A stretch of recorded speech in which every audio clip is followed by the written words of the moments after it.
अटल बिहारी वाजपेयी विश्वविद्यालय की विद्या परिषद ने बुधवार को छत्तीसगढ़ी भाषा, इतिहास और अनुसंधान को पाठ्यक्रम में शामिल करने का निर्णय लिया। नए कुलपति प्रोफेसर अरुण दिवाकर नाथ वाजपेयी ने हरी झंडी देते हुए सदस्यों और प्राध्यापकों से अनुरोध किया। महाराष्ट्र में कोरोना महामारी की स्थिति फिर बिगड़ती जा रही है। बीते 24 घंटों में यहां कोरोना के 8,007 नए केस सामने आए हैं, जबकि 80 लोगों की मौत हुई है।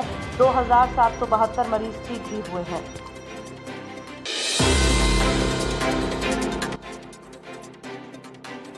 पश्चिम बंगाल में जल्द होने वाले विधानसभा चुनाव को लेकर सियासी सरगर्मियां चरम पर हैं। एक तरफ जहां सत्तारूढ़ तृणमूल कांग्रेस को भाजपा से कड़ी चुनौती मिल रही है।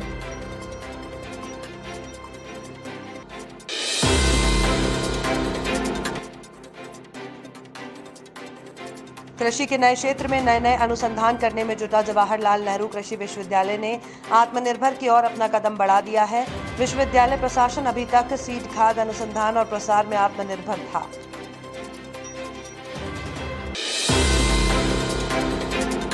केंद्र शासित प्रदेश पौंडीचेरी में कांग्रेस नीच सरकार गिरने के बाद केंद्रीय कैबिनेट ने बुधवार को वहां राष्ट्रपति शासन लगाने के प्रस्ताव को मंजूरी दे दी। केंद्रीय मंत्री प्रकाश जावड़ेकर ने कैबिनेट के फैसले की जानकारी देते हुए बताया कि मुख्यमंत्री नारायणसामी के इस्तीफे के बाद किसी भी पार्टी ने सरकार बनाने का दावा नहीं किया। चुनावी मौसम में देश में ताबड़तोड़ दौरों का सिलसिला शुरू हो गया है। इस मामले में भाजपा अन्य पार्टियों से आगे नजर आ रही है। पीएम नरेंद्र मोदी से लेकर गृह मंत्री अमित शाह और भाजपा अध्यक्ष जेपी नड्डा अलग अलग राज्यों के दौरे पर हैं।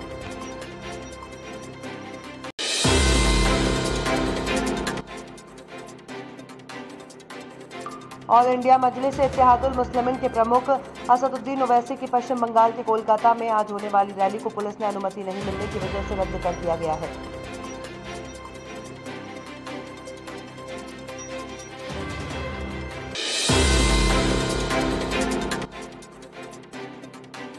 किसान कांग्रेस ने 3 कृषि कानूनों के खिलाफ किसानों के प्रदर्शन के 3 महीने पूरे होने पर 26 फरवरी को कृषि मंत्रालय का घेराव करने का ऐलान बुधवार को किया।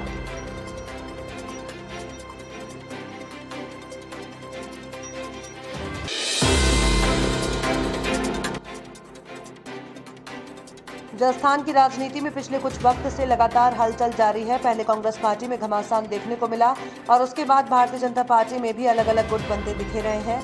इन सबके बीच बुधवार को राज्य सरकार ने अपना बजट पेश किया।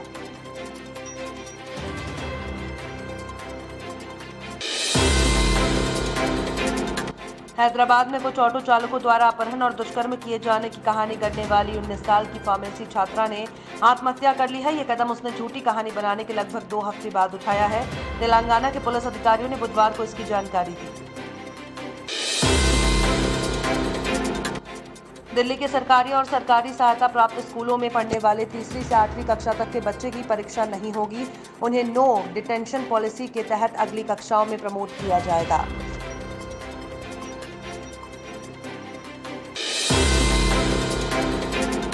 पाकिस्तान के प्रधानमंत्री इमरान खान भारतीय एयर स्पेस का उपयोग करते हुए श्रीलंका पहुंचे हैं, लेकिन वहां भी उन्होंने कश्मीर राग आलापा है।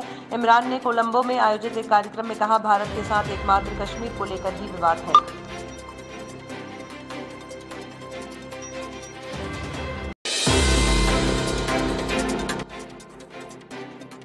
हरियाणा में कुछ दिन पहले हुई महापंचायत में किसान नेता राकेश टिकैत ने किसानों से एक फसल की कुर्बानी देने के लिए तैयार रहने को कहा था। टिकैत की इस अपील पर पंजाब हरियाणा के कुछ किसान अमल भी करने लगे हैं।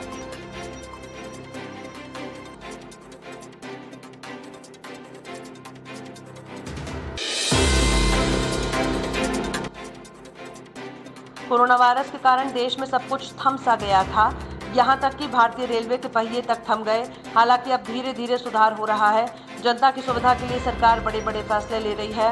इधर वेस्टर्न रेलवे ने 20 जोड़ी नई स्पेशल ट्रेन चलाने का निर्णय लिया है।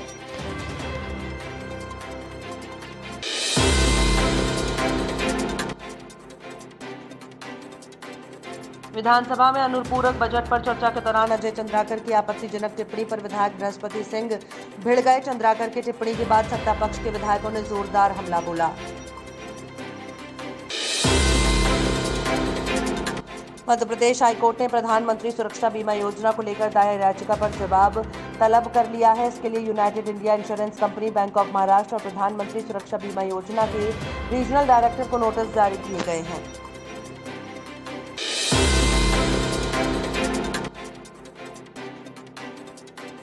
भूमाफिया के कब्जे वाली कुछ सहकारी गृह निर्माण संस्थाओं में भूखंडों की अवैध तरीके से खरीदी बिक्री जारी है। इसे देखते हुए आराधना गृह निर्माण सहकारी संस्था में रजिस्ट्रियों पर रोक लगाई गई है।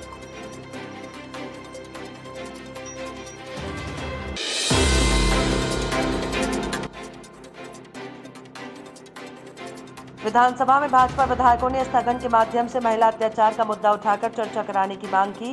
विपक्षी सदस्यों ने कहा कि प्रदेश में महिलाएं असुरक्षित महसूस कर रही हैं, लगातार अनाचार की घटनाएं हो रही हैं।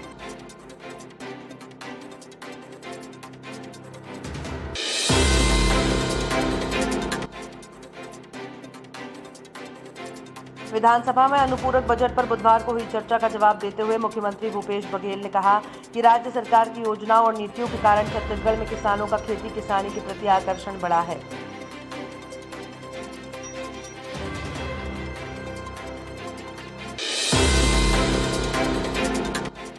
यदि शहर की सड़कों, हाईवे और अन्य जगहों पर वाहनों से एंट्री वसूली के नाम पर पुलिसकर्मियों ने अवैध वसूली की तो वो कार्रवाई के दायरे में आएंगे ही, साथ ही संबंधित थाने के टीआई और प्रभारी भी दायरे में आएंगे।